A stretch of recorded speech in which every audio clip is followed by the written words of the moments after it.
افتتح كالفين هاريس للتو تجربة قريبة من الموت كانت لديه في عام 2014 لإعادة قلبه من قبل الأطباء. ما الأمر يا شباب؟ معكم محمد قادة هنا مع أخبار قناتي التي تقدم لك جميع التحديثات الإخبارية. وفي كثير من الأحيان لا نعرف حقا ما الشخص آخر يمر على هذا الأساس ما نراه على الإنترنت، وهذا صحيح حتى عندما يتعلق الأمر بالمشاهير الذين نشعر أننا نعرف عنهم كل شيء.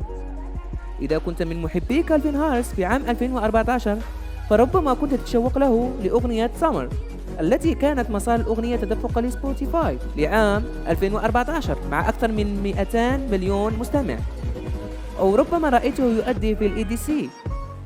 وفي الوقت الذي كان يواعد ريتا أورا وكانوا يظهرون على كل من السجاد الحمراء والأحداث معا. بعد ذلك بعد أن انفصلوا بدأ كالفين في العام التالي بمواعدة تايلور سويفت، لذلك بدأ أن كل شيء يسير على ما يرام في الحياة كالفين في ذلك الوقت. لكن المعجبين لم يعلموا أعرف حقا أنه كان يعاني من صحته حقا خلال هذا الوقت. يوم الثلاثاء كشف كالفين أنه كان عليه إعادة قلبه مرة أخرى في عام 2014، مخبرا المشجعون أن الصناعة المحورية جلبت له العديد من الصعود والهبوط في حياته. رد على زميله في الدي جي وهو تغريدة رائد الفضاء الراقص والذي ظهر فيه الفيديو لأحد أصدقائه مجموعات من عام 2014. قال تغريدة: تنسيج رائع، الفضاء مقتبسا، لا يمكن مقارنة الطاقة خلال كالفين هاريس مجموعات في عام 2014 ذهب في الEDC في ذلك الوقت. وأجاب كالفين مقتبسا من كتاباته العام مثير للاهتمام بالنسبة لي في 2014: بدأ معي بطرق نفسي خارج رقم 1 في المملكة المتحدة، وانتهت معي مع إعادة تشغيل قلبي في الإياب. هذا حدث بين نوعين من الأشياء.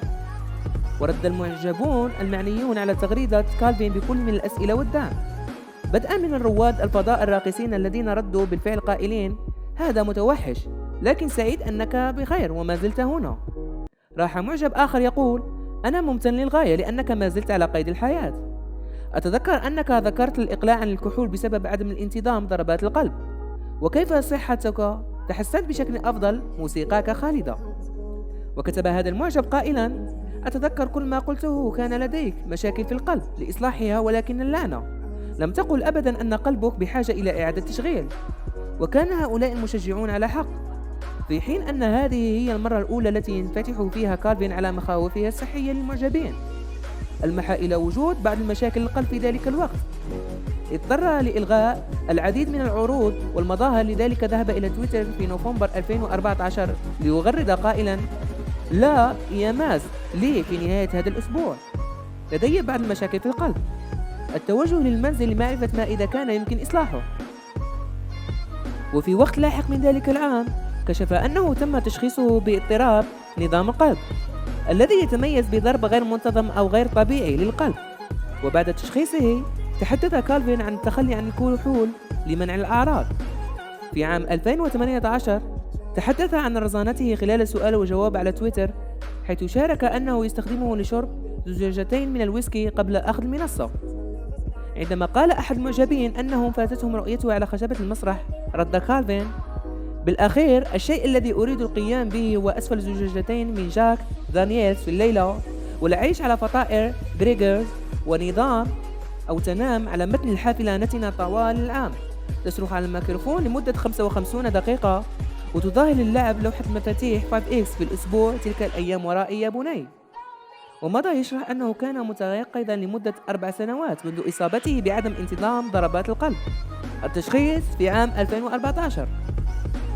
عندما سئل أحد المعجبين عن رزقه قال كالفين مقتبسا: الأمور أقل مرحا، ولكن لم يكن لدي عدم انتظام ضربات القلب منذ عام 2014.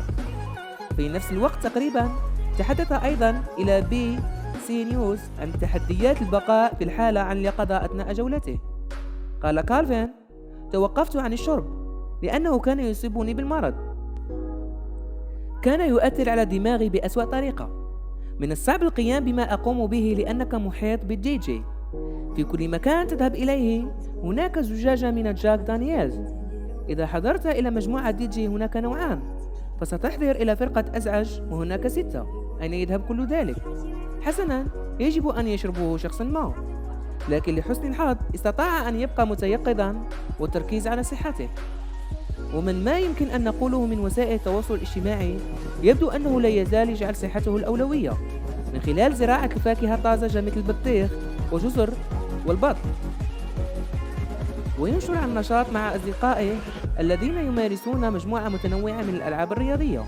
وبالطبع لا يزال تركيزه الأساسي على موسيقاه، حيث ينشر العديد من الصور ومقاطع الفيديو من داخل الاستوديو. لكننا سعداء فقط لسماع أن كالفين يتمتع بصحة جيدة، وقد نجا من أن يكون مخيفا للغاية. تجربة الموت مرة أخرى في عام 2014 كارثة. كما قلت من قبل، أنت لا تعرف أبدا ما يمر به شخص ما. أريد أن أعرف ما رأيكم يا رفاق في كل هذا. بالرغم من ذلك، هل تفاجأت عندما سمعت عن حاجة كالفين لإعادة تأهيل قلبه؟